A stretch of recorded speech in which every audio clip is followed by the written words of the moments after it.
Hello दोस्तों, राधे राधे। मैं क्रिश चौधरी। सभी दोस्तों का स्वागत है YouTube channel let's education Kotputli platform पे। तो आज की क्लास में अपन सी लैंग्वेज के एमसीक्यूज करेंगे। इससे पहले भी अपने क्लास की है टॉप 50 क्वेश्चंस की। तो जो भी साथी नया है वो इससे पहले उस क्लास को ज़रूर देखिए। तो आइए आप स्टार्ट करते हैं। आज का पहला क्वेश्चन है strlen function is use for. तो यह किसके लिए यूज किया जाता है? कैलकुलेटिंग स्ट्रिंग लेंथ के लिए, रिवर्स स्ट्रिंग के लिए, कॉनकैट टू स्ट्रिंग के लिए या कॉपी स्ट्रिंग के लिए। तो ये किसके लिए किया जाता है कि जो प्रोग्राम के अंदर स्ट्रिंग की लेंथ है उसको फाइंड आउट करने के लिए हम स्ट्रिंग लेंथ फंक्शन का यूज़ करते हैं। इसका अंदर है ये स्ट्रिंग एलियन से मतलब लेंथ है, स्ट्रिंग की लेंथ। तो ये है string length function is use for. तो ये होगा कैलकुलेट स्ट्रिंग लेंथ, यानी स्ट्रिंग की लेंथ को फाइंड आउट करने के लिए इस फंक्शन का अपन यूज करते हैं। तो ऑप्शन ए इसका राइट आंसर हो जाएगा इस क्वेश्चन का। अगला क्वेश्चन है which operator is known as ternary operator. तो इनमें से जो चार ऑप्शन है, ये चार ऑपरेटर, इनमें से कौन सा टर्नरी ऑपरेटर है? तो पहला है स्कोप रिजोल्यूशन ऑपरेटर, दूसरा ये सेमीकोलन है, और सी में है कोलन है, और ये ऑप्शन डी राइट आंसर हो जाएगा, ये है टर्नरी ऑपरेटर। तो ऑप्शन डी राइट आंसर होगा। अगला क्वेश्चन है recursive function are executive in. जो रिकर्सिव फंक्शन है इसको हम किस तरीके से एग्जीक्यूट कर सकते हैं? फिफो ऑर्डर से, या लोड बैलेंसिंग, पैरेलल, या फिफो ऑर्डर। तो इसका आंसर हो जाएगा ऑप्शन डी। रिकर्सन फंक्शन हो या कोई भी लोकल फंक्शन हो, वो हमेशा क्या फॉलो करता है? स्टैक। और स्टैक हमेशा लीफ ऑर्डर में होती है। ठीक है, तो इसलिए इसका आंसर होगा लीफो। लीफो की फुल फॉर्म होती है लास्ट इन फर्स्ट आउट। तो ऑप्शन डी इसका राइट आंसर हो जाएगा। अगला क्वेश्चन है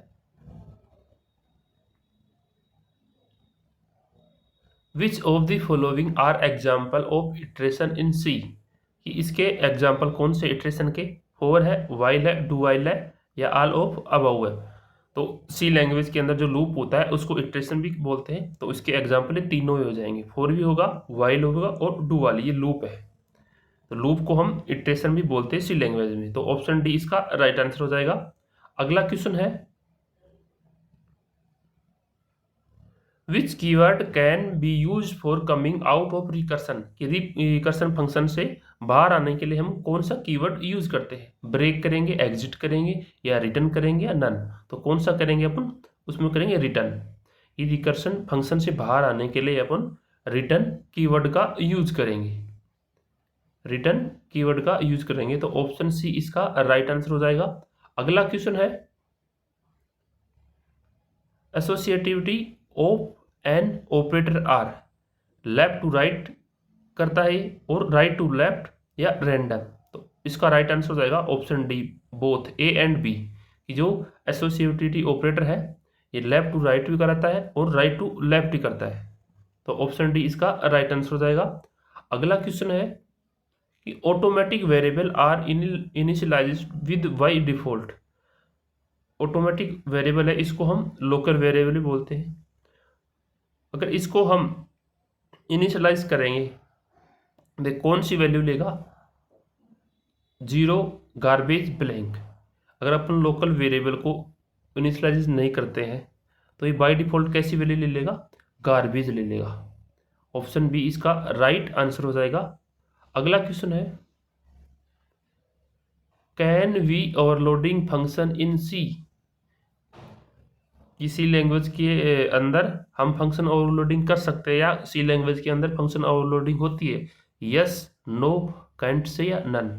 तो इसमें हो जाएगा ऑप्शन बी राइट आंसर कि नो, कि सी लैंग्वेज के अंदर फंक्शन ओवरलोडिंग नहीं होती है। फंक्शन ओवरलोडिंग का मतलब है कि एक प्रोग्राम में एक से अधिक फंक्शन हो और उनके नाम सेम हो और पैरामीटर अलग अलग हो, तो वो क्या कहलाएगी? Function overloading. तो इस कंडीशन के अंदर सी लैंग्वेज के अंदर ऐसा कुछ नहीं होता, मतलब फंक्शन ओवरलोडिंग नहीं होती है। तो ऑप्शन बी इसका राइट आंसर हो जाएगा। अगला क्वेश्चन है हाउ मैनी लॉजिकल ऑपरेटर इन सी।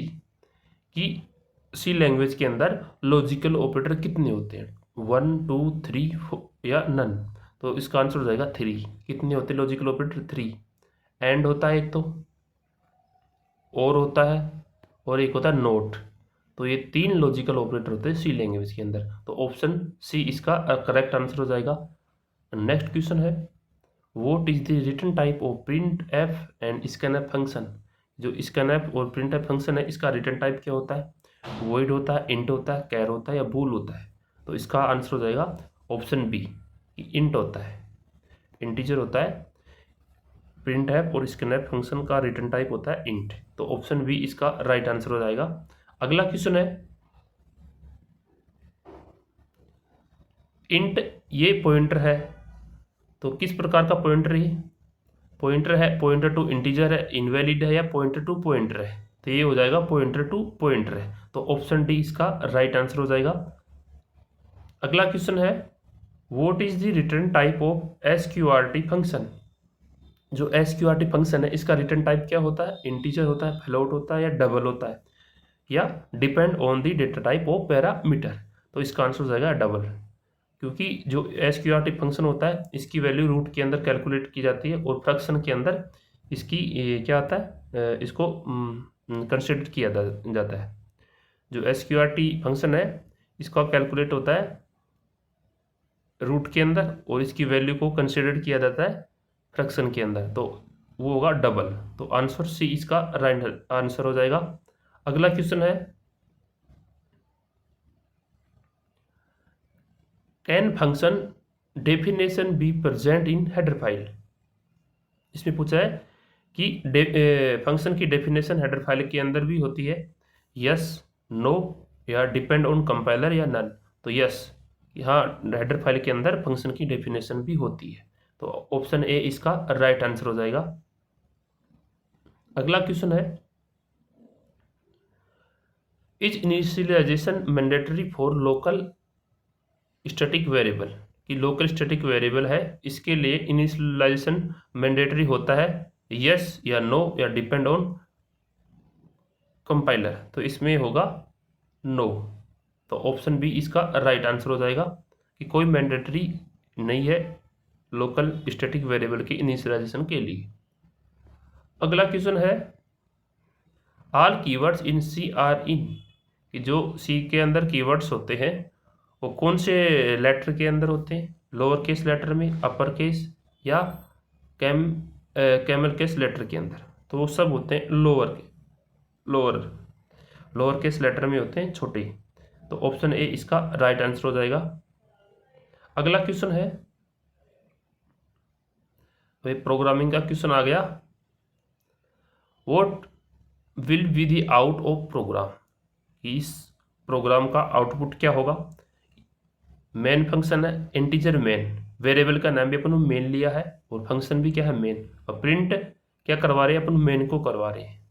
किसको करवा रहे हैं, मेन को प्रिंट करा रहे हैं। मेन की वैल्यू है अपन 10 दे रखी है। तो इसका आउटपुट क्या होगा, कंपैरिजन एरर दिखा गया, 10 होगा या गार्बेज वैल्यू या ब्लैंक होगा। तो इसका आंसर हो जाएगा 10, क्योंकि हम वेरिएबल का नाम कुछ भी रख सकते हैं। तो इसका आंसर हो जाएगा बी। अगला क्वेश्चन है, what will be the output of programme.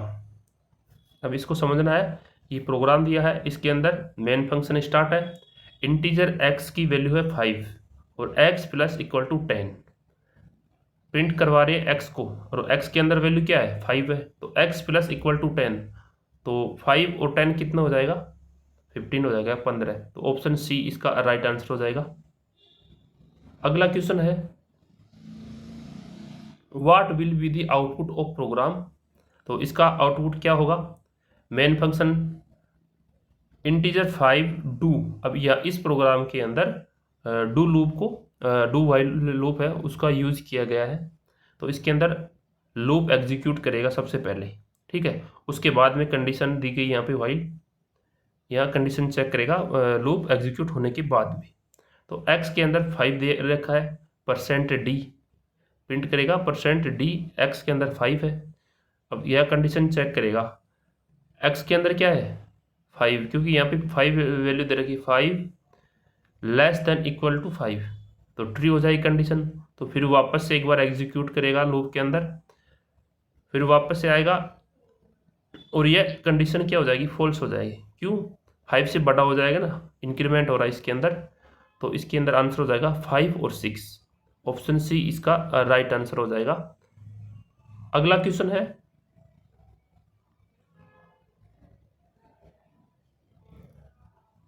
What will be the output of program. तो इसका आउटपुट क्या होगा, इंटीजर n 10 और प्रिंट %dn।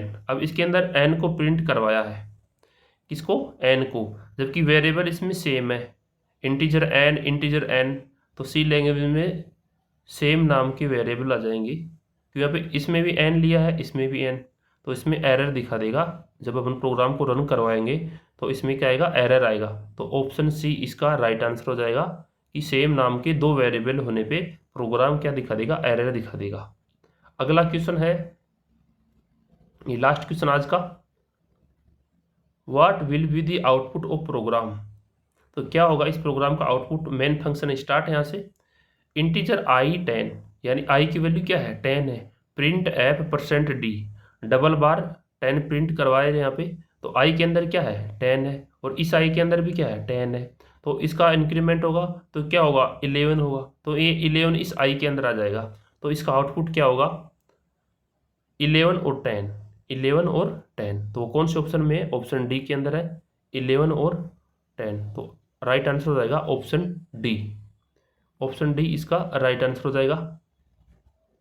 तो ये क्लास थी, सभी दोस्तों का धन्यवाद, थैंक यू। आई होप समझ में आई होगी सभी दोस्तों को। कमेंट करके बताना कि आज की क्लास कैसी लगी।